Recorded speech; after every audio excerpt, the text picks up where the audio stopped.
Donc moi, j'ai jamais pensé que avoir une fonction devait changer notre façon de vivre au quotidien. Ce qui n'est pas le cas de beaucoup de personnes, malheureusement. Moi, non, moi, ça m'a...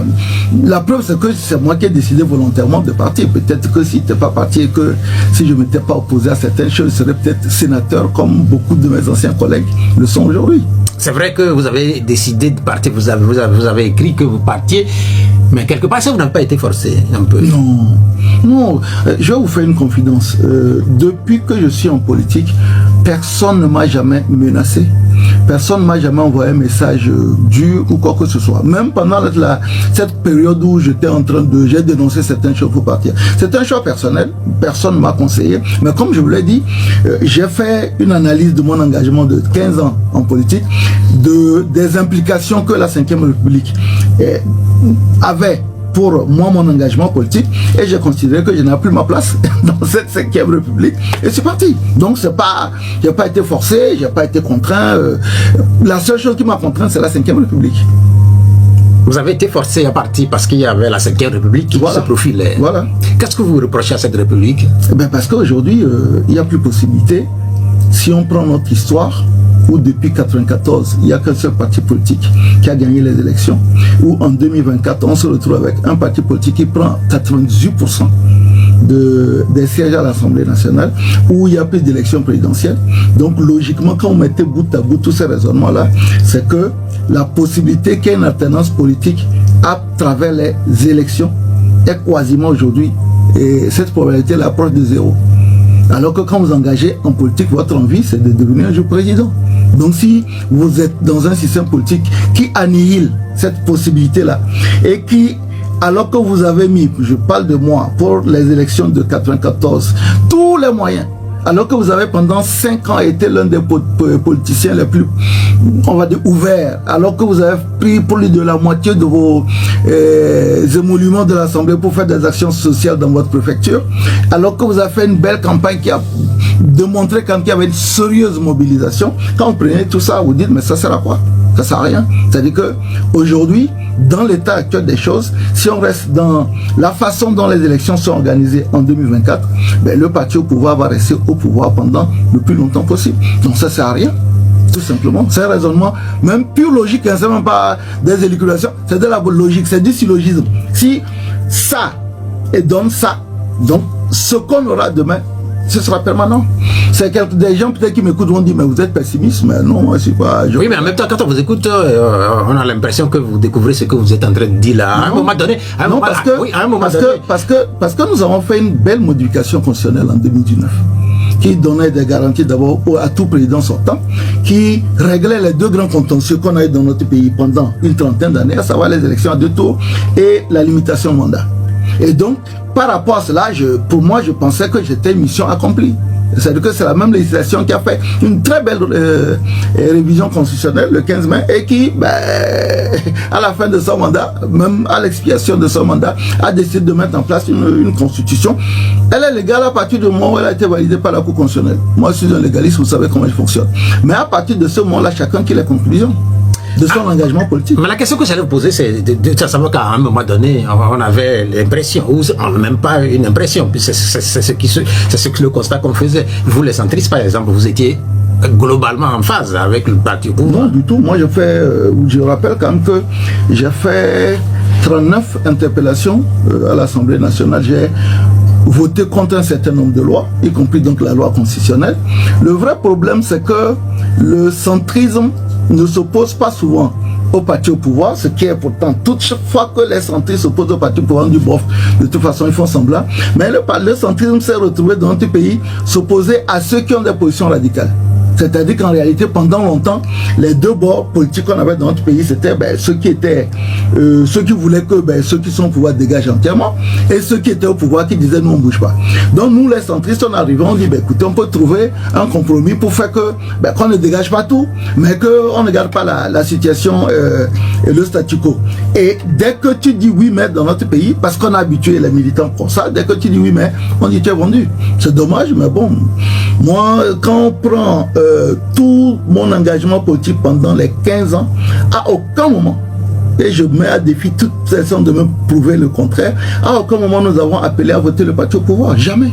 Jamais. C'est-à-dire qu'on a trouvé des opposants qui avaient, je ne veux pas donner de nom, parfois appelé à voter le parti au pouvoir et qui sont revenus avoir une nouvelle virginité, alors que nous, on ne l'a jamais fait.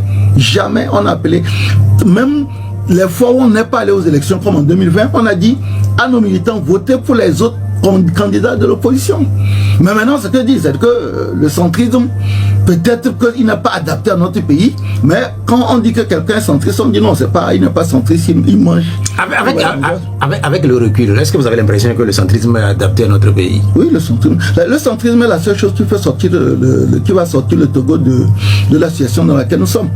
Aujourd'hui, ce qui bloque le centrisme, c'est la prédation du pouvoir de ceux qui sont au pouvoir. Sinon, on ne peut pas, par exemple, dire, ben, on va venir au pouvoir et balayer tout ce qui était là avant. Sachant que parmi les gens qui étaient avant, vous avez des gens qui sont dans l'administration, qui n'ont apparemment pas de casquette politique, mais nous savons que dans nos pays, quand tu es dans l'administration, que tu es où? Tu n'as pas de casquette politique, il faut monter patte blanche. Donc, on ne peut pas dire on va tout raser. Maintenant, l'ennui, c'est que ben, ceux qui sont là disent nous on prend tout, comme on l'a fait à la vie en 2024, on prend tout 98% de l'Assemblée nationale dans un pays qui a plus de 50% de taux de pauvreté, ben, on prend tout et on ne donne rien à personne. Donc à partir de ce mois-là, le centrisme n'existe plus. Même l'opposition, entre guillemets, radicale n'existe plus. Aujourd'hui, il y a plus d'opposition au Togo, malheureusement. Mais vous voulez dire que là, on est revenu aux années 80? Un peu? Oui, on est revenu aux années 80. Ben, la première élection multipartite au Togo, c'était en 94. Organisée par qui? Par le ministère de l'Intérieur. Et à l'issue de cette élection, le parti au pouvoir avait 36 sièges, le CAR avait 35 et l'UTD en avait 6. Et c'était une élection organisée par le ministère de l'Intérieur.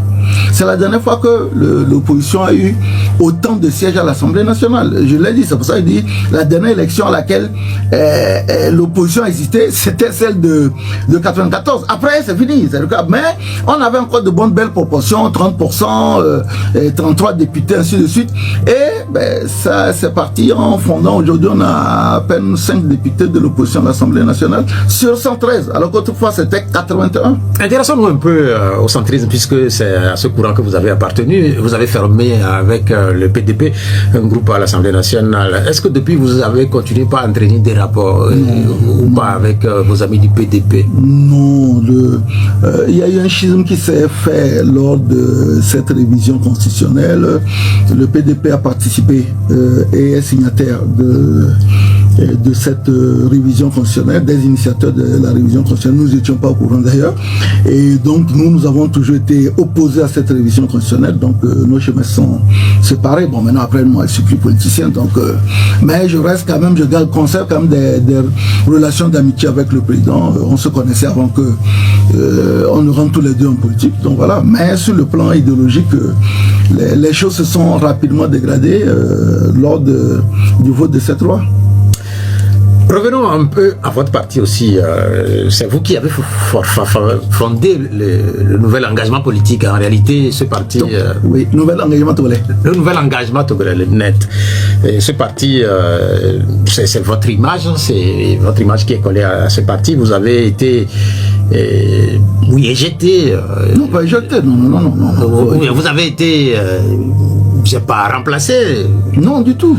Pas été remplacé. Vous avez été forcé à partir. Non, du tout. Je vais vous expliquer. Je vais vous expliquer. Mon départ de la politique, c'est le 13 mai 2024. Donc je dis je pars. Avant de dire je pars, je réunis tout le monde en disant bah, écoutez, d'un côté, j'avais fini mes 2 mandats, mais par rapport à tout ce qui s'est passé, moi je veux quitter la scène politique. Ce qui s'est passé tout simplement, c'est que je n'ai pas eu, c'est l'un des gros problèmes, vous savez, le CAR a traversé le même problème, l'UFC a traversé le même problème, c'est le problème de la relève. En réalité, le vrai problème qu'on a eu, c'est que quand je dis que je pars, je ne trouve personne qui ouvertement dit je veux être candidat, sauf une seule personne, M. Jules Lamy. Je ne vais pas rentrer dans les détails, mais c'est qu'en réalité, il y a une crise de succession. Et cette crise de succession-là, il y a eu un camp qui était supposé donc être le camp fidèle, et il y a un autre camp qui était donc le camp comme un contestataire, qui a utilisé de très mauvais moyens pour venir à sa fin, puisqu'il s'est retrouvé être soutenu par le pouvoir. Mais moi, à aucun moment, j'ai l'envie de revenir. Quand j'ai dit que je pars, je pars. Le seul truc, c'est que quand je dis que je pars, ils devaient organiser un congrès au mois de juin pour annoncer celui qui devait prendre la relève. Ils n'ont pas organisé, ils ont commencé à termoyer, à repousser. Et puis au moment, je leur ai dit, faites en sorte que moi, je puisse officiellement passer le témoin à celui qui va prendre la tête. Donc c'est pour ça qu'on s'est trouvé avec deux partis.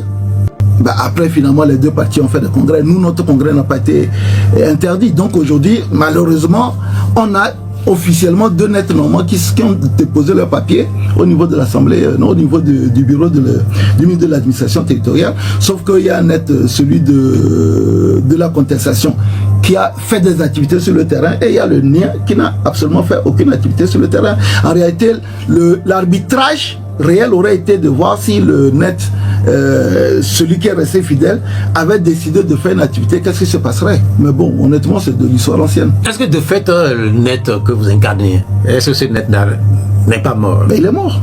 Il est mort, c'est fini.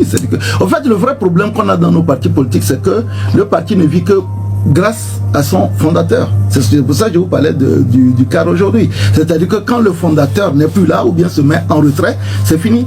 Mais pourquoi, vous savez, Pierrot, on a commencé cette histoire politique, nous avons suivi depuis le début, mais diriger un parti politique, c'est budgétivore. Moi, il m'est arrivé des mois où c'était 1 million, 1,5 million par mois. Et vous faites un congrès, si vous n'avez pas dépensé beaucoup d'argent, c'est 10 millions. Et donc, il faut avoir un peu les reins solides pour diriger un parti pendant 15 ans.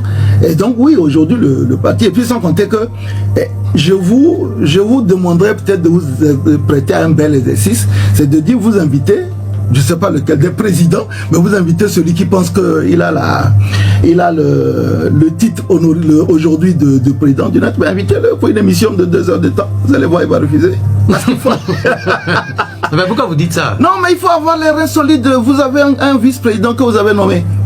Souvent même parce que la personne était, je ne vais pas rentrer dans trop de détails, mais qui n'est pas en mesure de vous lire un discours. Comment voulez-vous qu'il vienne faire une émission de 2 heures de temps ici? Oui, mais en fait, comment est-ce que vous l'avez nommé? Pourquoi est-ce que vous l'avez nommé vice-président? Vous le nommez vice-président parce que vous le nommez 3e vice-président, parce que vous savez que il est assidu, qu'il répond toujours présent, et c'est donc une sorte de récompense que vous lui faites, tout en sachant que le temps de dépasser les 2 autres vice-présidents, il faudrait que beaucoup d'eau coule sous les ponts. Voilà, donc vous faites un geste amical en disant telle personne, c'est un peu comme vous faites, c'est un peu de vice-président ayant valeur de conseiller. Tout simplement, c'est pour ça que je dis, prêtez-vous à cet exercice, dites bon. Non, mais en fait, si je veux le faire, je le ferai, mais en fait, c'est pas sur vos conseils. Non, ce que je vous dis, c'est qu'il ne va pas venir. C'est juste pour vous dire qu'il ne va pas venir. Non, c'est pour. Mais là. C'est pour expliquer. Mais sérieusement, là. Oui. Vous vous moquez, là. Oui, je me moque. Parce qu'il s'est comporté de façon indécente. Vous savez, la trahison, c'est quelque chose que je déteste. Quand vous tirez quelqu'un de quelque part, qu'il est dans une situation, je ne vais pas encore une fois rentrer dans les détails, qu'il est dans une situation très difficile. Et c'est un monsieur que j'ai nommé à la CENI, où j'ai négocié jusqu'à ce qu'il prenne un poste de responsabilité à la CENI. Écoutez, quand vous prenez quelqu'un comme ça, en connaissant toutes les limites qu'il a, mais en disant, je sens quand même que tu es dans une posture un peu compliquée, je vais quand même t'aider à te refaire.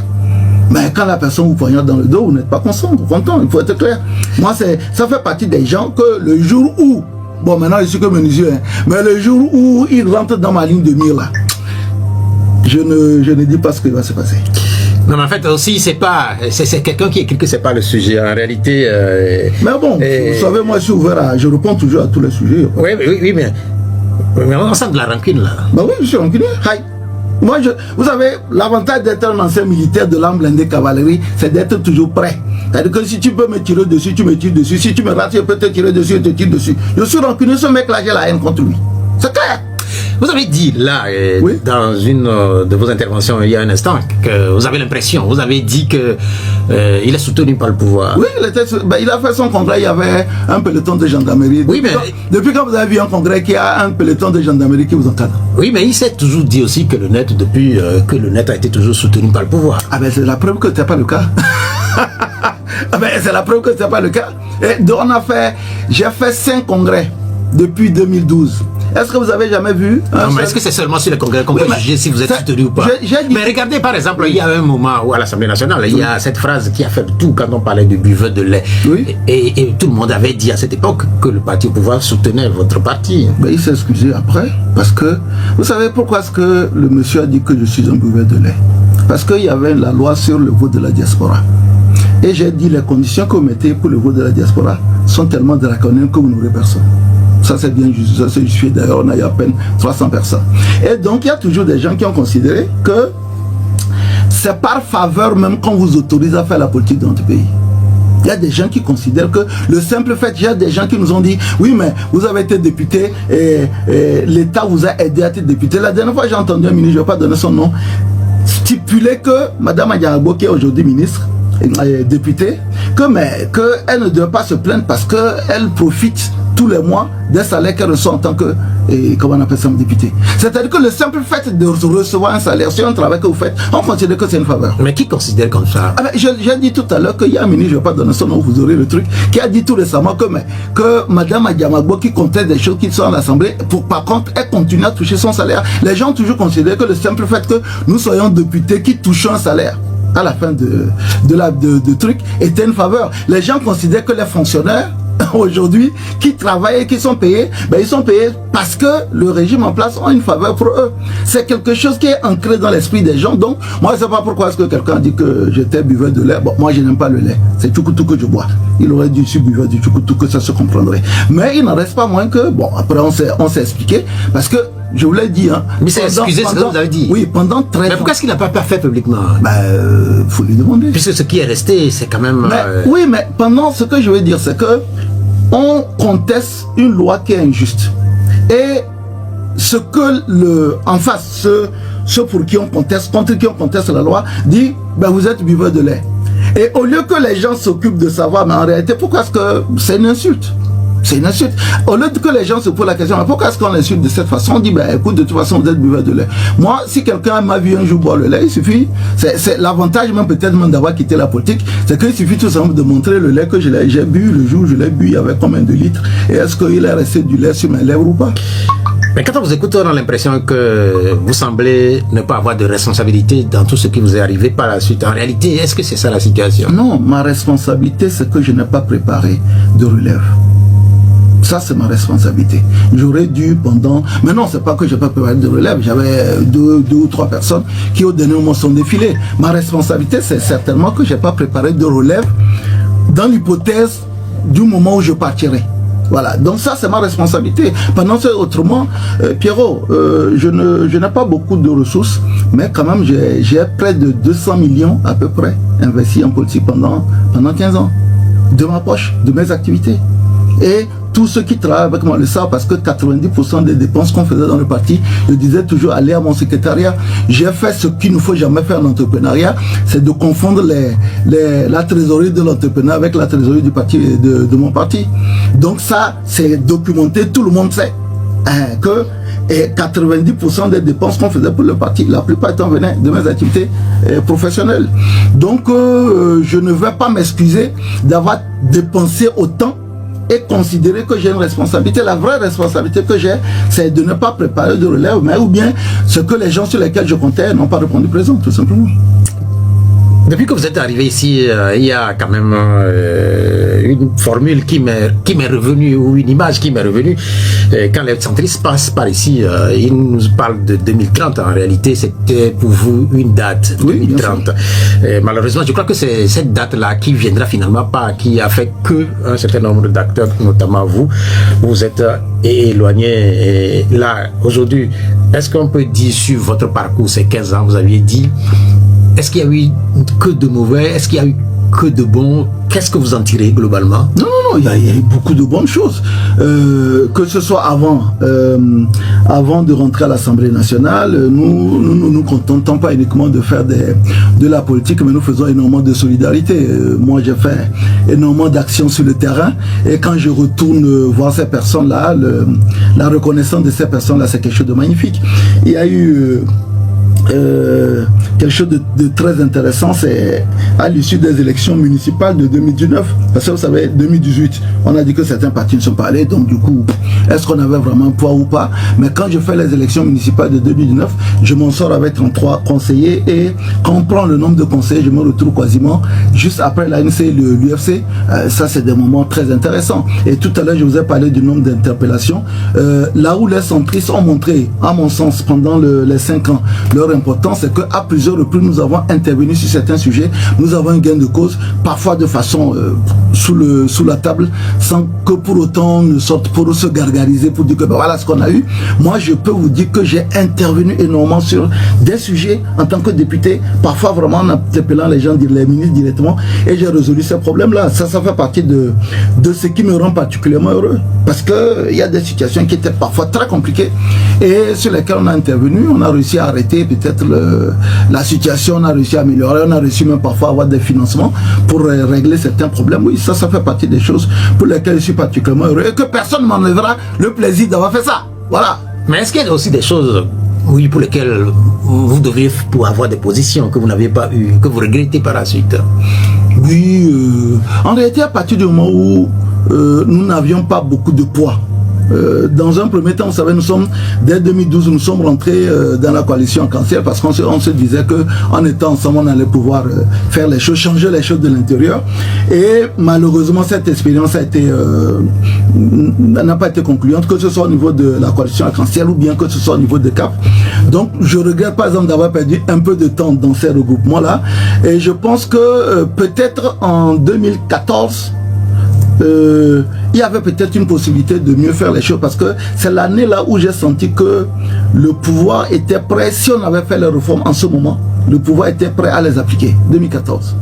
Ça n'a pas marché, parce qu'en 2014, on avait la possibilité d'obtenir, au lieu d'attendre 5 ans, on avait la possibilité d'obtenir les élections à 2 tours, la limitation de mandat. Il y avait toujours ce problème de en aucun cas qui a fait que tout a capoté. Je pense que on aurait gagné beaucoup de choses si on avait fait la réforme en 2014. J'ai discuté avec beaucoup de personnes qui étaient à l'époque avec le pouvoir. Il y avait une vraie volonté. On a raté cette occasion. Et puis, je dois aussi dire que l'union de l'opposition n'a jamais réussi à se faire. Parfois, on nous a dit oui, vous êtes aussi responsable de... Mais on aurait pu peut-être aussi en 2014 faire une très belle union de l'opposition, comme on le voit dans certains pays. Mais bon, ça fait partie des choses qui datent. Aujourd'hui, l'opposition a fait du chemin, le pouvoir aussi. L'opposition, relativement, les gens pensent qu'elle s'est affaiblie, puisque au niveau de l'Assemblée nationale, il y a juste 5 représentants de cette opposition à l'Assemblée nationale. Et le pouvoir s'est renforcé, c'est ce que beaucoup disent. C'est vrai aussi que le pouvoir de 108 députés à l'Assemblée nationale. 98% de manière générale, avec le recul, quels sont vos constats? Qu'est-ce qui marche? Qu'est-ce qui ne marche plus? Vous savez, l'une des raisons pour lesquelles j'ai quitté la politique, c'est que les gens pour qui nous nous battons sont les fossoyeurs de nos engagements. J'ai dans la préfecture de Lavagnon, on avait 314 bureaux de vote, et j'ai quasiment doublé dans les 314 bureaux de vote des délégués et des représentants pour être sûr d'avoir au minimum ce que je voulais m'assurer d'avoir les résultats. Et s'ils sont contre moi, ben je tire le son. Ben je peux vous dire que plus de la moitié des délégués n'ont pas répondu. Je m'étais assuré que tous aient un numéro de téléphone, et que juste à la fin du scrutin, qu'on puisse les appeler. J'avais mis en place une équipe qui était chargée de collecter les résultats d'abord au niveau du téléphone. J'avais d'autres collecteurs qui devaient passer sur le terrain, ramasser les PV. Mais je peux vous dire que plus de la moitié, environ 200 personnes n'ont pas répondu. C'est-à-dire que les gens qui sont, je parle de plus de 50% de taux de pauvreté. Donc les gens qui aujourd'hui vivent dans la précarité et qui normalement devaient être les personnes qui devaient défendre les votes, accompagner les partis de l'opposition pour qu'il y ait alternance, mais ce sont les gens-là qui accompagnent le parti au pouvoir. À partir de ce moment, vous savez, on dit la démocratie, c'est le choix du peuple, par le peuple pour le peuple. Mais si vous avez une partie de ce peuple-là qui ne jouent pas le jeu ou bien qui se laissent lâcher facilement, mais ça sert à quoi de continuer à faire le travail? C'est ça le vrai problème. Le vrai problème, c'est pas le parti au pouvoir. Le vrai problème, c'est les gens qui sont supposés nous accompagner pour faire en sorte que la vérité des urnes soit réelle et qui en réalité ne jouent pas le jeu. Je l'ai dit, j'ai des PV que j'ai mis en sécurité. C'est quand je serai vieux, je vais écrire mes mémoires. J'ai des PV où vous avez nombre d'inscrits 350, nombre de votants 350, unir 350. Et sur ce truc là, vous avez la signature de votre représentant. Ça veut dire que lui-même, non seulement il n'a pas voté, mais lui-même il sait que ce n'est pas physiquement possible que dans un bureau de vote on ait 350 inscrits et 350 votants. Parce que d'abord il y a des gens qui sont morts, il y a des gens qui ont voyagé, et pendant ce temps-là, dans la même région, parfois même dans le même village, vous avez dans le bureau de vote d'à côté un taux de participation de 30%. Vous comprenez? Donc, en réalité, ce qui est désespérant, c'est que le peuple pour lequel, une partie du peuple, il ne faut pas que je confonde, une partie du peuple qui est dans la précarité, pour lequel on se bat, en réalité ne comprend pas le pouvoir qu'il a de pouvoir accompagner un processus électoral. Comment vous faites? Vous prenez les gens qui vont être payés par la CENI. Donc, autrefois, on disait qu'on ne paye pas les gens, ils vont être payés par la CENI. Ils vont dans le bureau de vote, ils votent, et à la fin, ils mettent 100% et ils signent. Vous faites comment? Ça veut dire que la propre personne qui est dans le bureau de vote, il n'a pas voté pour son parti. Le vrai problème est là. Sinon, bon, maintenant après, on va dire que chacun essaie de trouver les moyens pour se maintenir au pouvoir. C'est le cas, à la limite, je n'en veux pas particulièrement à ceux, même si on déplore le manque de fair play, à ceux qui font en sorte que les résultats sont comme ça. Mais c'est les gens. Pour qu'il y ait démocratie, il faut qu'il y ait des gens qui comprennent, il faut qu'il y ait des citoyens qui comprennent le sens du droit de vote. Ce que vous venez de décrire là, oui. C'est pas la première fois que vous le dites, mais curieusement, les partis politiques qui sont sur le terrain depuis des années font de la sensibilisation. Un certain nombre d'acteurs qui sont sur le terrain et représentent ces partis politiques se sont engagés pour ces partis politiques. Bah oui. Mais ce que vous êtes en train de dire là, c'est lunaire. Mais c'est lunaire, moi j'ai des gens même que je connais physiquement certains ont fait la campagne avec moi du début à la fin et qui étaient tout chauds et qui sont retrouvés dans des bureaux de vote où on dit net zéro. Qu'est-ce que vous voulez faire? C'est-à-dire que la preuve c'est le PV. Mais maintenant si vous avez un PV, que vous n'allez pas prendre un PV à le contester au niveau de l'Assemblée de la Cour constitutionnelle, alors que sur ce PV là il y a la signature de votre représentant. Dans un instant, les auditeurs vous poseront des questions aussi, comme c'est de tradition. Mais avant, et on se rappelle ces conseils-là que vous donniez à ceux qui veulent s'engager en politique. Et vous le dites, si je me trompe, à cette époque, vous aviez dit que s'il faudrait s'engager, ce que vous ne conseillez pas forcément, s'il faudrait s'engager, il faut s'engager du côté du parti au pouvoir. Oui, bon, c'est en fait le problème des figures de style. Leur difficulté, c'est que les gens ne comprennent pas toujours ce qu'il y a. Je sors des élections, je dis aujourd'hui de toute façon, je ne conseille pas un jeune, et je continue à le dire, je ne conseillerais pas un jeune de s'engager en politique. Je me suis engagé en politique en étant relativement jeune. Il y a beaucoup de jeunes qui m'ont suivi, mais quand je regarde les résultats, on dit 90% de l'Assemblée nationale aujourd'hui appartient au parti qui est responsable en réalité de tous les problèmes que nous avons, le taux de pauvreté, la précarité, l'absence d'emploi et tout ça. C'est-à-dire qu'il faut considérer donc que quelque part le peuple togolais est masochiste. C'est-à-dire qu'il vote pour les gens qui sont responsables de la situation dans laquelle ils vivent. Donc à partir de ce moment-là, quel est l'intérêt de dire à quelqu'un, j'ai dit en 15 ans j'ai dépensé près de 200 millions. J'ai une petite maison, je dors dans la maison que j'ai construite quand j'étais lieutenant. J'aurais peut-être avec cet argent-là construit une très belle maison, confortable, investi peut-être 100 millions dans mes affaires et je serais tranquille. Donc je dis, je ne conseille pas dans la situation actuelle, avec le paradigme qui est le actuel là, je ne conseille pas d'engager en politique. Maintenant, si vous voulez rentrer dans un parti politique qui gagne, allez dans UNI, parce qu'il n'y a que UNI qui gagne. C'est ce que je dis. Je dis, je ne vous conseille pas parce qu'en réalité, vous allez vous perdre.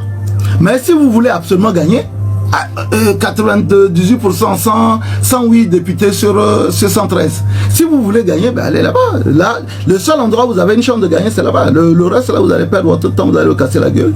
Et ça sert à rien. C'est ce que j'ai dit même à tous mes collaborateurs. Peut-être que le paradigme va changer entre temps, j'en sais rien.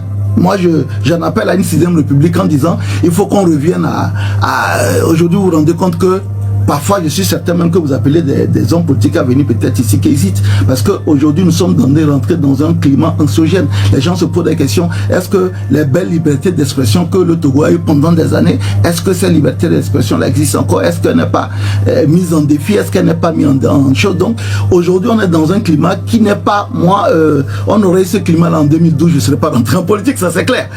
Donc aujourd'hui beaucoup de questions se posent.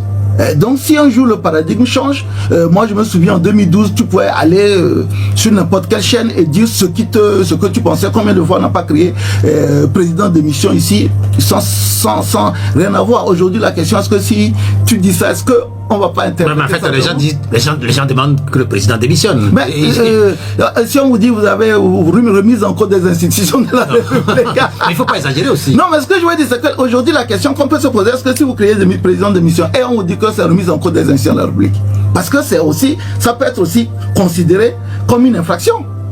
Donc c'est la... Ancien député à l'Assemblée nationale, auditeur en ligne, allô, bonjour. Bonjour. Oui, Basile, comment vous allez? Ok, Basile, vous êtes à l'antenne, on vous écoute, Basile. Salut, Jerry Tamam. Bonjour, Basile. Monsieur Jerry Tamam. Oh, Jerry Tamam, ça me va. Mais non, mais ça va bien, il y a le nom de famille qui est là-bas. C'est le nom, le prénom, Basile, comme ça, vous pouvez dire Basile comme... Il n'y a pas de problème, Basile, vous pouvez continuer. D'accord. Je salue vraiment tout ce qu'il a développé jusque-là. Bon, moi, je vais lui poser une question ou deux. Quand ils viennent comme ça en politique, ils savent qu'il y a quelqu'un qui est là, il est dans 60 ans, sur les chiens. Et quand ils viennent comme ça, quand on leur dit de vous unir, vous faites un poids à celui-là. Et ce n'est que ça que celui-là aussi peut craindre. Il n'y a pas autre chose. Ici, on n'a pas opté pour la rébellion armée. Ce n'est que quand vous êtes nombreux dans un truc comme ça, que celui-là va obtempérer. Qu'est-ce qu'il fait? Moi, je suis centriste, moi, je suis radical, moi, je suis modéré. Qu'est-ce qu'il fait? C'est-à-dire, cette différente voix-là, qu'est-ce qu'il leur donne cette envie d'avoir cette différente voix-là? Merci, Basile, pour... Oui, je pense que je peux revenir, mais ça m'est très important. Ok, nous c'est noté, Basile. Après Basile, on va essayer le deuxième auditeur. Allô? Oui. Bonjour. Bonjour. Oui, Pelé. Oui. Si Pelé n'avait pas à appeler, j'allais dire qu'il y a un problème. Pelé, on vous écoute. Ok, bon. Merci, monsieur Gentama. Vous nous manquez en politique, dans la position, vous nous manquez. Ça, c'est franchement parce que vous savez ma position avec votre position. C'est pourquoi on a la pilote. Parce que je vous ai dit que votre poste que vous jouez dans le cycle de la politique togolaise ne peut pas. Vous ne pouvez pas être au milieu du terrain, vous pouvez être attaquant au milieu gauche. Là, on peut jouer ensemble. Quand vous jouez le milieu que j'ai senti balancer à gauche, balancer à droite, ça ne peut pas. Parce que comment vous avez fait le constat de voir ce qui se passe. Maintenant, la question que moi je voulais vous poser, si elle vous donne une opportunité de début d'être un président de la commission de loi pour écrire une loi de soutien pour le Togo, vous allez dire quoi pour avoir un texte fondamental adéquat pour le Togo. Merci. Bien, merci Pelé. Après Pelé, on va on va insérer notre auditeur. Allô, bonjour. Bonjour, Véro. Oui, c'est Gérard. Gérard, on vous écoute, Gérard. Je salue M. Deritama. Bonjour, monsieur Gérard. Ouais. Oh non, c'est pour apporter de l'eau à votre moulin. Parce que moi, depuis un moment, je ne me crois plus au parti politique au Togo. Et bon, vu les élections des maires de cette semaine-là, ça porte à croire que nous tournons vers le parti unique. Et aujourd'hui, ceux qui vous avaient critiqué en ce temps, comme quoi vous êtes contre du pouvoir, vous allez, on voit clairement que ce sont ces partis-là, plutôt, qui cohabitent et qui veulent que le régime dure. Donc, je vous remercie pour vos explications parce que la politique togolaise, j'ai l'impression que vous luttez pour des gens. C'est-à-dire, on le dit souvent, on cherche le bonheur du Togolais malgré lui. C'est-à-dire que vous luttez pour des gens, mais finalement, ceux-là, pour lesquels, pour qui vous luttez, ne sont pas aussi conscients que ça. Donc, je vous remercie. Mais la question que je vous pose, est-ce que vous êtes prêts aujourd'hui à porter encore une autre voie à part ce que vous avez fait en temps? Vous avez maintenant fait la politique. Et est-ce qu'aujourd'hui, s'il y a par exemple des jeunes qui vous regardent pour adopter une autre position face au pouvoir, est-ce que vous êtes prêts à devenir encore en politique? Deuxième question. Les activités que vous faites aujourd'hui là, bon, est-ce que ça vous rapporte? Est-ce que vous êtes content dedans? Merci. Merci Gérard. On va permettre à notre invité de répondre à la question de Basile porte sur l'union de l'opposition ou l'unicité d'action au niveau de l'opposition. Non, en fait, il y a peut-être une mauvaise lecture. L'union de l'opposition a été réalisée à plusieurs reprises. Autour de Boba Keitani, il s'est passé en 2005. Autour de... Non, c'est en 2003. En 2003, voilà, l'union de l'opposition. On a eu en 2010 l'union de l'opposition. Je me souviens même Kofi Nyamian était le porte-parole après avoir été écarté. Même en 2015, il y a eu une union de l'opposition. En fait, il y a toujours eu l'union de l'opposition. On a eu au moins 4 ou 5 fois on a eu de l'union de l'opposition. Il y a toujours eu un ou deux partis qui n'étaient pas dans le regroupement. Mais l'union de l'opposition, chaque fois que l'opposition s'est sortie avec 35%, 30%, ça a toujours été autour d'une union de l'opposition. Donc, c'est une chimère que de dire qu'il n'y a pas eu d'union de l'opposition. On a tenté à plusieurs reprises des unions de l'opposition, ça n'a rien donné, c'est tout. Il faut comprendre que ceux qui sont en face sont dans une approche inclusive et qui fait que, en fait, même les unions de l'opposition n'ont jamais rien donné, tout simplement. La question de Pelé sur la loi fondamentale, si vous êtes demandé de réécrire une loi fondamentale, quelle va être la quintessence de cette loi-là? Non, la loi que nous avons amendée en 2019 était une très bonne loi qui avait, je l'ai dit, qui réglait 2 contentieux, les élections à 2 tours, la limitation de mandat, et qui avait ajouté un élément qui était fondateur, c'était la protection des présidents sortants, parce qu'on comprend aussi que parfois les présidents sortants hésitent et se disent qu'est-ce qui va se passer, et donc on avait introduit le fait que tous les présidents sortants étaient sénateurs à vie, pour inciter les présidents sortants justement à sortir. Donc pour moi aujourd'hui, et c'est une constitution qu'on n'a pas mis à l'épreuve, on l'a jamais testé.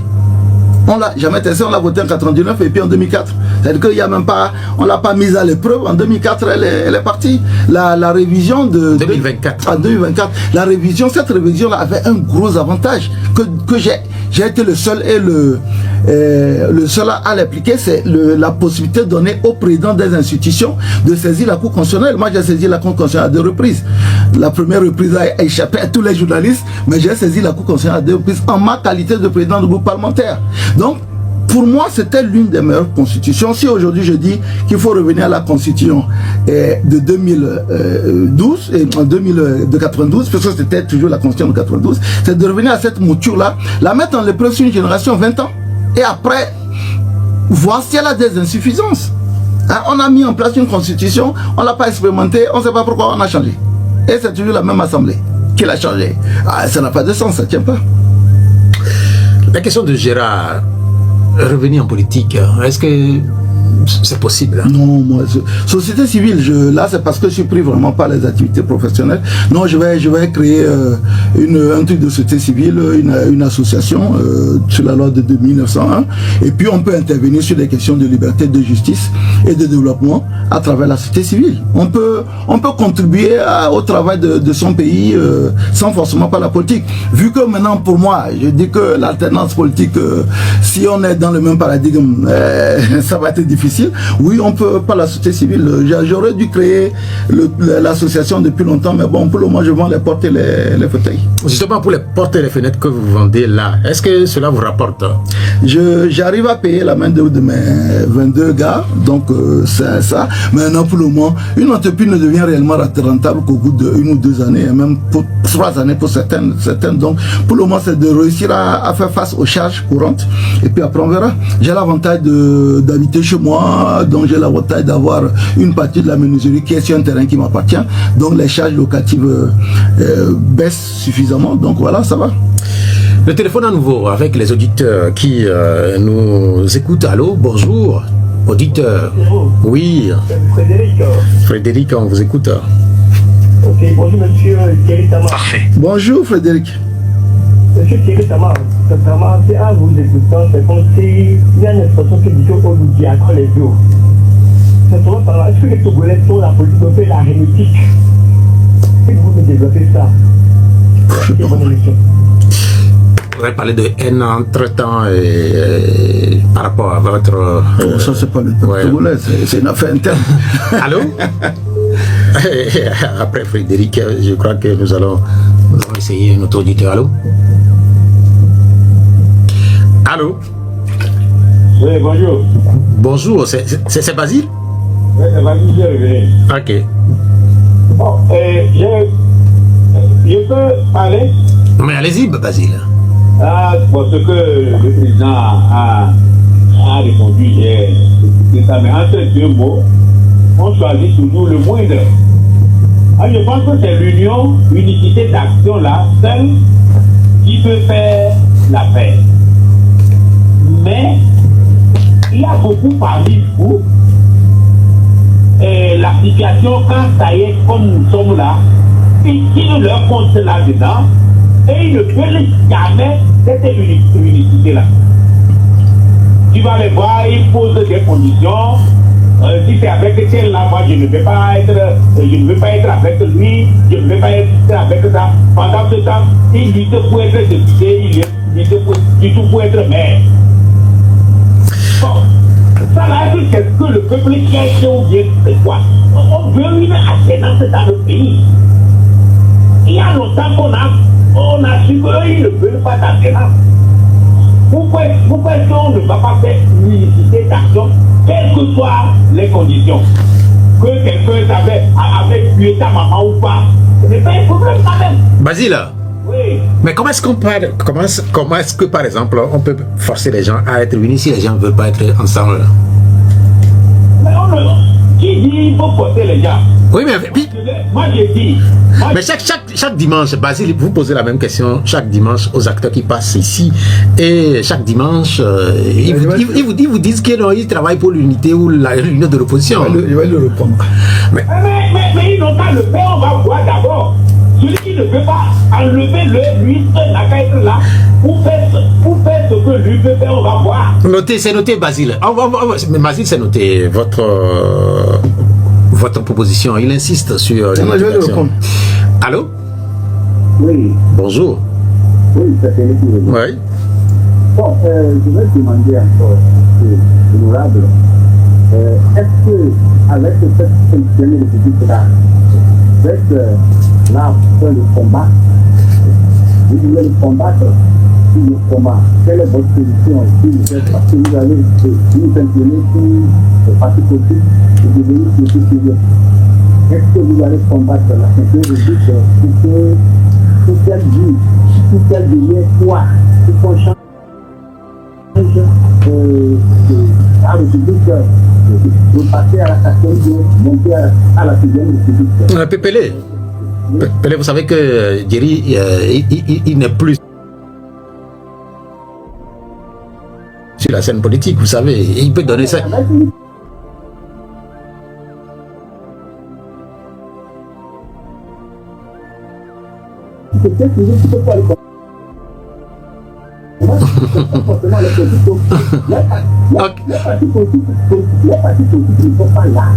On va lui donner la parole, il va vous répondre.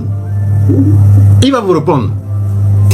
Est-ce que nous allons pouvoir mettre un 4e? Non. Donc, allez-y. Non, pour M. Basile, en réalité, le seul moment où on devrait apprécier l'envie de se mettre ensemble des partis politiques, c'est si on avait mis en œuvre cette révision constitutionnelle qu'on a faite. Parce que qu'est-ce qui se passe dans tous les pays où on a les élections à 2 tours? Au premier tour, chacun va. On ne va pas obliger, comme tu viens de le dire, on ne va pas obliger les gens à se mettre ensemble. Au premier tour, chacun va, travaille dans son secteur. Et puis celui qui passe au deuxième tour, mais les autres se mettent derrière lui. Parce que nous sommes dans un pays où il n'y a pas de sondage. C'est pas comme chez les Blancs, on dit que bon, telle personne a la certitude qu'il a 5% de l'électorat, 10% de l'électorat, donc moi j'en ai 15, toi tu en as 5, donc ben, viens m'accompagner. Donc nous allons dans l'inconnu. Logiquement, si on avait laissé la révision, ou bien si on n'a pas modifié l'ancienne constitution en l'année 2000, ben, la seule chose qui aurait été logique, c'était de faire en sorte que on est au premier tour, chacun y va, et au deuxième tour, comme on l'a vu au Bénin, comme on l'a vu dans beaucoup de pays, ben, au deuxième tour, celui qui a soutenu, les autres le soutiennent. Si on s'était retrouvé dans cette situation et que quelqu'un refuse de soutenir le candidat de l'opposition, oui. Parce que vous avez des partis politiques, je le répète encore, on n'a pas de sondage. Comment je vais décider d'accompagner telle personne? Parce que sur le terrain, on a toujours l'impression qu'on est fort. Donc, pour moi, aujourd'hui, la seule façon de faire l'union de l'opposition, c'est d'avoir des élections à 2 tours. Au deuxième tour, l'union va se faire derrière le candidat qui se maintient, tout simplement. La question de Pelé sur la 5e République, si éventuellement vous arrivez à créer votre association, que feriez-vous? Non, je dis aujourd'hui, on ne peut pas revenir à la 4e République. Parce que ça ne se fait pas comme ça. Donc il faut passer à une 6e République le plus rapidement possible et faire en sorte que les éléments de la dernière révision y figurent. Maintenant, rien n'empêche qu'on amende et qu'on ajoute d'autres éléments. C'est toujours une occasion. Nous, vous savez, sur la révision de mai 2019, nous avions fait au moins j'ai fait 9 propositions, il y en a 7 ou 6 qui ont été retenues. Donc il y a des jeux qu'on peut améliorer, bien entendu.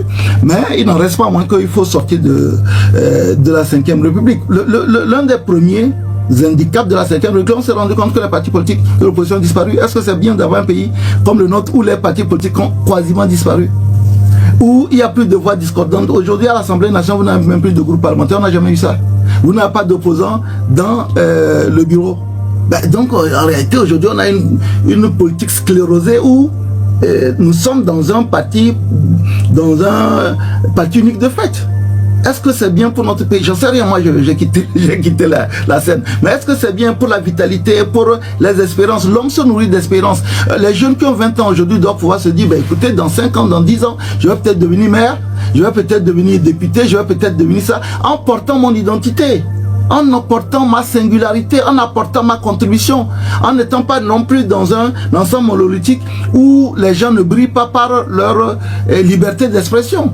Donc aujourd'hui la question c'est de savoir où est-ce que nous voulons aller. Est-ce que nous voulons aller renforcer les acquis de la démocratie de 91 en disant pluralité, diversité et les libertés d'engagement, ou alors nous voulons rester dans cet ensemble qu'il y a aujourd'hui où plus personne ne parle, où plus personne n'ose parler? La question c'est ça, c'est aujourd'hui moi je dis, nos dirigeants doivent pouvoir revenir vers le peuple pour leur dire, voilà ce que je veux. Parce que, qu'on le veut ou non, démocratie et développement économique vont de pair. Surtout dans des pays comme les nôtres qui ont très peu de ressources, les investissements directs étrangers sont le poumon de l'économie. Mais quand vous êtes dans un pays où vous avez tous les éléments que je viens de citer, est-ce que ça encourage les investissements directs étrangers? J'en sais rien, mais je pose des questions. Donc la question c'est que comment est-ce qu'on fait que pour demain pouvoir atteindre des taux de pauvreté qui sont de 15 à 10%, faire en sorte que on a dit 70 à 80 000 jeunes qui viennent sur le marché de l'emploi. Faire en sorte que la moitié soit absorbée. Parce que les questions en réalité, moi je dis, à la limite je m'en fous de savoir qui est au pouvoir. Si les jeunes trouvent de l'emploi, si les gens ne paient pas le gaz très cher, si les gens ne paient pas l'essence très cher, si les gens trouvent un toit, si les gens trouvent un travail décent, à la limite on s'en fout de savoir qui est au pouvoir. Mais tant que ces questions-là ne sont pas respectées, on est obligé de se poser des questions. Vous posez des questions là, moi je vois devant moi une question et la personne veut savoir pourquoi est-ce que vous êtes devenu extrémiste. Je ne sais pas si vous êtes devenu extrémiste, mais c'est la question qu'il pose. Il dit, vous qui avez été centriste, pourquoi est-ce que vous êtes devenu subitement extrémiste? La question d'un certain Gabriel. Pour que je sois extrémiste, il faudrait que j'aie une responsabilité politique, j'en ai pas. Donc aujourd'hui je m'inscris beaucoup plus, comme je l'ai dit, comme un citoyen. Les citoyens ont le droit de s'exprimer sur la gestion de la cité, mais je suis pas. Est-ce que c'est un astroniste qui vous parle depuis qu'on est là? Non. Peut-être que il a pris peut-être l'émission un peu sur le tard. Sinon, non, je n'ai pas changé ma position. Hein, je le dis. Aujourd'hui, nous sommes dans une 5e république de fait qui n'est pas à contester puisqu'elle a été validée par la Cour constitutionnelle. Et merci. Il y a Razak Bolossou qui dit qu'il nous appelle et qu'on ne décroche pas. On va décrocher. Allô? Bonjour. Oui, bonjour. Bonjour, monsieur Joseph. Bonjour, monsieur Razak. C'est Joseph. Ah, Joseph. Monsieur Yéritama, je vous ai suivi avec vraiment beaucoup d'intérêt. Évidemment, permettez-moi de vous poser. C'est très mauvais de s'adonner à l'attention ou au boycott, mais chercher un résultat. Alors tout ce que vous avez dit, c'est très vrai, parce que un acteur politique n'est pas à chose aisée. Gérer des gens, c'est pas facile. Alors, tous ceux qui gèrent de la matière sur les acteurs politiques, ils prennent un peu de la retenue. Et affaire de sécurité publique, on est dedans. On est en train de la combattre, mais on est dedans, on doit devoir faire avec d'abord. Si on doit aller à la Présidence de la République, ça doit d'abord passer par l'Assemblée. L'Assemblée, c'est par les votes. Ce n'est pas en s'assurant qu'on va avoir des députés qui changeront la Constitution. La Constitution ne se change pas dans la rue. Donc, on commence par changer leur perception de la chose. Sans une réelle implication en politique de Togolais, ça sera toujours statu quo détourné en rond. Bien, merci Donatien pour votre passage dans le D12. Après Donatien, un autre auditeur, allô? Oui, allô? Oui, c'est monsieur? Oui, c'est monsieur Razak. Oui, Razak. Oui. Bonjour monsieur Thierry. Bonjour, monsieur Razak. Moi, j'aimerais que nous revenons sur certains faits, certains événements qui ont capoté notre lutte, surtout les événements de 2017-2018. Les gens disent faites l'union. Quand le leader de l'opposition, M. Jean-Pierre Fabre, a appelé ses frères pour qu'on fasse la C14, nous avons vu comment les choses se sont passées et pourquoi nous sommes tombés. Aujourd'hui, il faut que tous les acteurs de l'époque puissent tirer des leçons de ce qui a fait capoter la lutte de notre camp. Quand nous comprenons, nous tirons des leçons, nous pourrions inventer l'avenir. De ce fait, en 2018, la C14 a boycotté les législatives. Mais je sais que vous, et le NET et le parti MPDD de Feu Akéomé sont allés à cette élection et ont siégé à l'Assemblée. Et c'est pas après qu'on a écrit les lois de la restriction de l'espace civique des libertés d'association. Est-ce que vous avez participé à cette loi, afin que cette loi advienne dans notre politique? Moi, c'est la question que j'aimerais vous poser. Parce qu'aujourd'hui, cette loi fait ombrage à la démocratie. Merci. Maintenant, ceux qui parlent de boycott, ceux qui parlent de 5e République, comment pouvons-nous combattre la 5e République? Comment pouvons-nous combattre les fautes si nous n'allons pas au combat démocratique? Nous avons pour devoir, nous les politiques, de former, de dire la vérité aux citoyens par rapport au processus démocratique. La décentralisation, comment ça se passe? Comment les trucs se passent? Il faut que nous disions la vérité au peuple. C'est important. Cher ami Razak. Merci beaucoup. Allô? Oui. Oui, vous êtes un acteur politique? Je suis un leader d'opinion. Ok. Ok, c'est noté, cher ami Razak. On va retourner à notre invité, en commençant par l'intervention de Joseph. Il a dit votre rôle dans l'affaiblissement de l'opposition. Oui, mais bon, ça c'est un truc, c'est une ancienne que j'entends régulièrement. Deux choses. La première, c'est qu'en 2018, nous n'étions pas de la C14. La C14 a décidé de ne pas participer aux élections.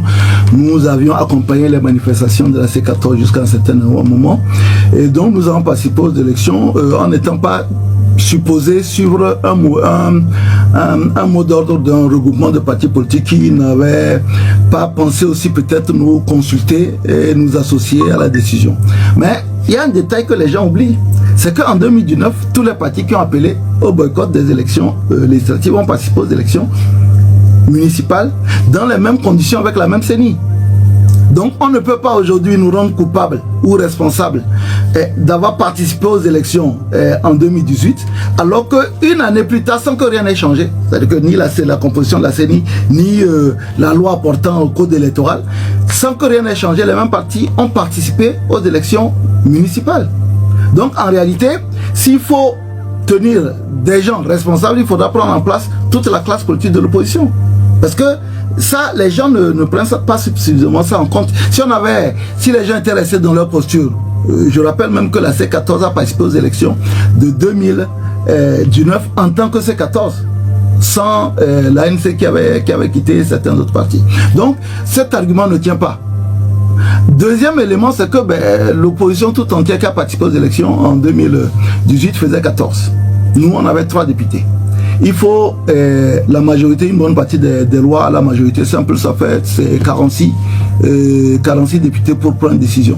Donc toutes les lois qui ont été prises pendant les 5 ans n'avaient aucune chance d'être modifiées, retoquées par les 14 députés de président de l'Assemblée nationale. Et je rappelle que pendant toute cette période, le seul groupe parlementaire qui a voté pour un certain nombre de lois contre, qui a fait des amendements pour un certain nombre de lois, c'est le groupe parlementaire NET-PDP. Les autres ont toujours accompagné la politique du gouvernement sans tout faire rire. Les autres, c'est qui? Les autres partis de l'opposition, à savoir l'UFC qui est, qu'on le veut ou non, dans un accord politique depuis 2010 avec le parti au pouvoir, et le MPDD comme le MRC à l'époque. Nous avons, quand vous regardez les archives de l'Assemblée nationale, le seul groupe parlementaire qui a contesté, voté contre un certain nombre de lois. C'est même pour ça qu'on m'a traité de buveur de lait. C'est le groupe parlementaire NET-PDP. Donatien, lui, n'a pas posé de question. Razak, la loi sur la liberté, la restriction de liberté, il dit quelle est votre responsabilité ou la part de votre responsabilité dans l'adoption de cette loi? D'abord, c'est qu'il n'y a pas eu une seule modification. Il y a eu, pendant les 5 ans là, au moins 4 modifications de la loi. Et elle était déjà assez restrictive avant que nous rentrions à l'Assemblée nationale, puisque il y a eu déjà des limitations de certains nombres de libertés jusqu'en 2018, donc nous on n'y était pas. Et quand nous sommes rentrés, on a encore serré le coup de cette loi. Mais je peux vous dire, sans forcément rentrer dans les détails, le nombre de choses qu'on a sauvées. Je me souviens, la première mouture sur les heures de manifestation, c'était 11h, 17h. On avait dit les heures auxquelles on peut manifester, c'est 11h, 17h. On a bataillé, ferroyé jusqu'à ce qu'on a finalement ramené ça de 8h à, je pense, du 9h actuellement. Je me souviens, c'est juste un élément que je vais donner. Je me souviens qu'il y avait une disposition qui disait les manifestations sont interdites au lendemain des scrutins qui se passe. Je dis, écoutez, vous n'allez pas, la plupart du temps vous nous tapez, vous nous chicotez lors des élections, et vous n'allez pas en ce mois-là interdire même les gens de manifester mais pour protester contre les résultats. Et cette année-là a été sortie. Donc, pour dire, oui, nous avons été à l'Assemblée nationale pendant que c'est ce corpus de modification. Nous avons pu parfois sauver des éléments qui étaient très très compliqués, mais avec 3 députés, vous pensez bien qu'on ne peut pas. Le constat aujourd'hui est qu'il est de plus en plus difficile pour les acteurs politiques de manifester. Nous allons quand même dire quelques mots de l'actualité, puisque l'actualité cette semaine, sont ces élections qui ont eu lieu dans les différentes communes, les 117 communes du Togo. Sans doute que vous avez de loin quand même regardé. Non, je suis. Oui, un premier commentaire sur tout ce que vous avez entendu, ce que vous avez vu. C'est ce que je vous dis, que ça rejoint ce que j'ai mon propos en quittant la politique. Aujourd'hui, nous sommes, quand vous regardez la nature des maires, nous sommes dans un comme on dit, dans un parti unique de fait. C'est-à-dire qu'on a, je sais pas, j'ai pas la proportion exacte, mais on est largement au-dessus de 90% des maires pour le parti au pouvoir. Est-ce que c'est positif? J'en sais rien, mais moi j'ai toujours dit, vous savez, on avait mis en place le comité national de suivi de la décentralisation qui n'a jamais siégé. En réalité, on doit pouvoir faire un audit de 6 ans de décentralisation pour savoir Est-ce que le paysage du développement endogène a changé? Moi, je ne pense pas. Aujourd'hui, il faudra me montrer une seule commune où les choses ont changé parce que on a mis en place la décentralisation. Donc, la question qu'on aurait dû faire même avant de lancer cette deuxième phase de décentralisation, c'est de savoir est-ce que les choses ont changé? Vous avez dit une chose dans votre introduction qui est réelle. Les maires n'ont pas de réelle autonomie. Ils vivent quasiment sous tutelle et ils n'ont pas de ressources financières. Donc, aujourd'hui, il faut essayer de voir par quel mécanisme les communes vont avoir des ressources financières, dont une bonne partie n'ont aucun moyen de taxation, surtout à l'intérieur du pays. Les gens, c'est pas les moutons, on ne va pas taxer sur les moutons et les chèvres. Donc, aujourd'hui, il faut d'abord faire le point de ça, et puis à partir de là, voilà. Donc, moi, mon analyse, c'est que ce que j'avais dit est vrai, c'est que nous sommes aujourd'hui dans un système où, si vous voulez faire la politique, vous avez répété ma question. Aujourd'hui, vous vous rendez compte que si quelqu'un a envie de faire la politique et peut-être avoir un pôle de maire ou de maire adjoint, il faut aller dans le parti au pouvoir. On a fait 6 ans et vous dites là qu'il fallait faire un audit, il fallait faire un bilan, il fallait regarder ce qui a bien marché, ce qui n'a pas bien marché avant de commencer la nouvelle expérience. On ne l'a pas fait. Mais qu'est-ce qu'il va falloir faire maintenant puisque ces maires-là viennent d'être élus? Bon, moi, je suis peut-être, quelqu'un disait tout à l'heure que sur radical, je suis peut-être très pessimiste, j'ai pas l'impression que les choses vont changer. C'est-à-dire que, comme je l'ai dit, je vous ai parlé du Conseil national de suivi de la décentralisation, qui était un très bel ensemble qui devait suivre exactement et faire des recommandations. Qu'est-ce qui a empêché que pendant les 6 ans on ne le tienne pas et qu'est-ce qui va faire qu'on le mette en place aujourd'hui? C'est ça la question. Pendant les 6 ans, on avait tous les moyens pour mettre en place le Conseil national de suivi de la décentralisation, on l'a pas fait. Maintenant, qu'est-ce qui va faire que pendant les 6 ans qui arrivent, là, on le fasse? Je suis plutôt pessimiste. J'ai l'impression que, j'ai souvent dit que le Togo est une démocratie de façade. Au fait, on met en place les organismes pour parfois aussi faire un clin d'œil à nos partenaires financiers. Mais sur le fond, on reste dans un système de conservation du pouvoir, tout simplement. Vous dénoncez depuis le début de cette émission l'affaiblissement de l'opposition. Vous dites même qu'on est revenu de fait dans un état à parti unique. Mais en quoi, par exemple, cette faiblesse de l'opposition et cette force du pouvoir en place peut éventuellement aider à ce que le pays se développe? Non, en réalité, vous savez, pendant longtemps, on a dit c'est à cause je parle de nos amis, comme je les appelle, les voisins d'en face. Souvent, on a dit c'est parce que les opposants ont fait ça, ils ont appelé à la rupture de la coopération, ils font des manifestations, tout ça, c'est pour ça que ça marche pas. Là, maintenant, c'est fini, il n'y a plus d'excuses. C'est-à-dire que là, tous les leviers du pouvoir sont dans les mains d'un seul parti politique. Si c'était l'opposition qui était un obstacle, normalement, ça devait pouvoir marcher. Donc, à la limite, ce qu'on peut dire que l'intérêt peut-être de la situation qu'on a actuellement, on ne peut plus prendre un bouc émissaire, on dit que c'est l'opposition. Longtemps, on a dit, ouais, c'est vos marches qui ont fait que les gens ne viennent pas investir dans le pays. Depuis une dizaine d'années, de toute façon, on n'a quasiment plus de marches. Donc là, tous les leviers sont dans les mains d'un seul parti. Et s'ils ont la capacité réellement de développer le pays, ils doivent au moins peut-être cette fois-ci le prouver. Maintenant, je ne suis pas Cassandre non plus. Peut-être que dans 5 ans, on va regarder le pays, on va dire waouh.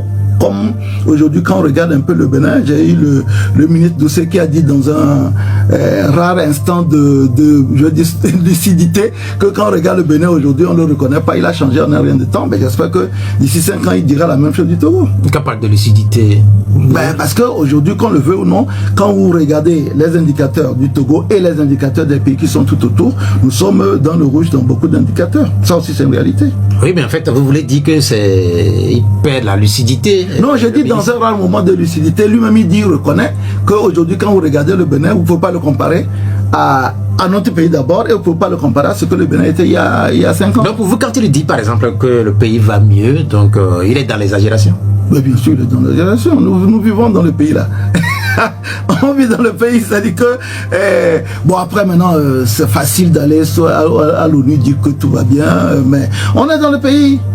Moi je suis aujourd'hui un petit chef d'entreprise, je reçois une dizaine de demandes de même des gens qui n'ont jamais tenu j'ai eu tout récemment un jeune homme qui est venu, il dit lui veut le travail, je dis tu es menuisier, il dit oui, il dit envoyez-le, il a dû dire à mes gars, honnêtement je suis pas menuisier, jamais, je cherche du boulot quoi. Aujourd'hui, je le dis, on a 80 000 jeunes qui viennent sur le marché de l'emploi. Et comment est-ce qu'on les absorbe, vu que la fonction publique est plus ou moins saturée? Sur la liberté de manifester au Togo, vous aviez dit tantôt aussi qu'il est difficile pour les partis politiques d'organiser des manifestations. Les toutes dernières manifestations qui ont été organisées, qui sont des manifestations non autorisées, ont porté le sceau du M66, ce mouvement qui s'est révélé aux Togolais depuis quelques mois maintenant. Quel est votre regard sur ce que ce mouvement fait? Non, vous savez, la nature est hors du vide. À partir du moment où les partis politiques, d'abord, ne peuvent pas manifester, ne peuvent quasiment rien faire, ben voilà, il y a eu des jeunes qui ne sont pas forcément des gens qui étaient appelés à faire de la politique. Pour certains, c'est des musiciens, pour d'autres personnes, c'est des blogueurs qui ont lancé un mouvement parce que justement la nature a horreur du vide. Et ce qu'il faut remarquer, c'est qu'une bonne partie, les 90%, voire même les 100% de ces gens-là sont à l'étranger. Ça devait nous interpeller quelque part. Ça veut dire que, ben, en réalité, s'ils étaient au pays, peut-être qu'ils n'auraient pas eu la même liberté. Mais je trouve que c'est des jeunes qui sont courageux, qui sont engagés. Et leur action reste limitée d'un côté parce qu'ils sont hors du pays. Et de l'autre côté, c'est qu'il faut une solution politique. Moi, je trouve que les jeunes des partis politiques aujourd'hui doivent reprendre la relève parce que ben, moi, j'ai 50 ans, je considère que je suis un vieux politicien. Il faut que les jeunes dans la vingtaine, dans la quarantaine et dans la trentaine prennent le devant des partis politiques. On le voit dans beaucoup d'autres pays et réécrivent une autre histoire. Aujourd'hui, moi, sur la retraite, je considère que j'ai fait ma part en 15 ans. Il faut que des jeunes viennent écrire une autre histoire et apportent d'autres solutions parce que moi je les suis sur les réseaux sociaux, leur réponse n'est pas encore une réponse politique parce que c'est pas le job.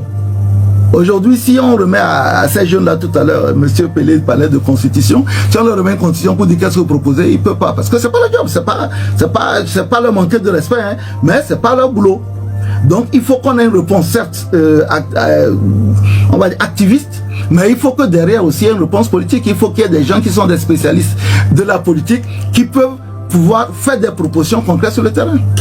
Le M66, en réalité, pour un certain nombre d'acteurs ou d'observateurs, c'était une surprise, mais les surprises, il y en a eu beaucoup ces derniers mois au Togo, notamment par exemple les engagements publics de l'artiste Amron ou encore de l'ancienne ministre des Armées, Marguerite Nyakade, qui a été même arrêtée. Sur ces deux personnalités-là, un commentaire?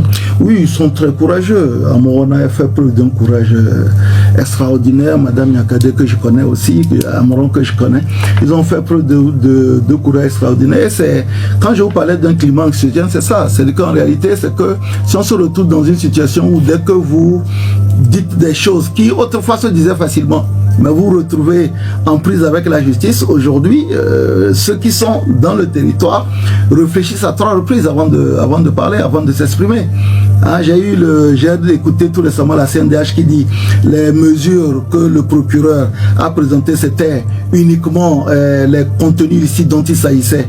C'était des contenus qui visaient la vie privée, mais il n'en reste pas moins que, je l'ai dit, aujourd'hui tout le monde se pose des questions. Est-ce que j'ai le droit de dire ça? Qu'est-ce qui va se passer? Madame Nyakade, c'est comme une ancienne ministre. Si une ancienne ministre se retrouve aujourd'hui en détention? Non seulement en détention, mais en truc avec la justice, parce qu'elle a tenu un certain nombre de propos. Ça, c'est comme une personne haut placée. Comment est-ce que moi, le mécanicien, le menuisier, le jeune étudiant, comment est-ce que je vais être traité? Donc, c'est ce climat anxiogène-là qui est là aujourd'hui et qui pose sérieusement beaucoup de problèmes sur notre vivre ensemble. Il nous reste 1 minute. Vous prenez 45 secondes pour conclure. Bon, d'abord, c'est que je suis heureux de repartager le plateau avec vous. Je suis heureux aussi que tous ceux qui me connaissent et qui ont aujourd'hui des besoins dans le domaine de l'immobilier me contactent. Je suis heureux aussi je remercie tous ceux qui ont intervenu. Merci pour vos témoignages. Et mon dernier message, c'est faisons en sorte que le peuple se réconcilie. Aujourd'hui, on doit se reparler, on ne se parle pas. Que se réconcilie et qu'on